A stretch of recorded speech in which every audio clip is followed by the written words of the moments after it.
noneho nahise nangira mushiramo iyi body wow, amavuta meza atuma umubiri woroha.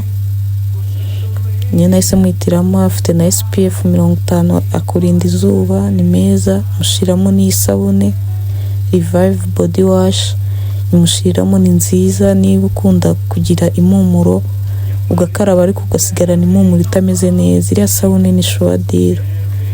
Mpita mushiramo n'agasabune kandi ko mu maso, aga cleanser. Mpita nanamushiriramo na foundation nziza y'abantu badashaka kuyaga mu maso cyane kuko iri oil free. Mushiramo ni sunscreen imurinda izuba. Shiramo n'amavuta yo mu maso, ayangaya n'abantu birabura bashaka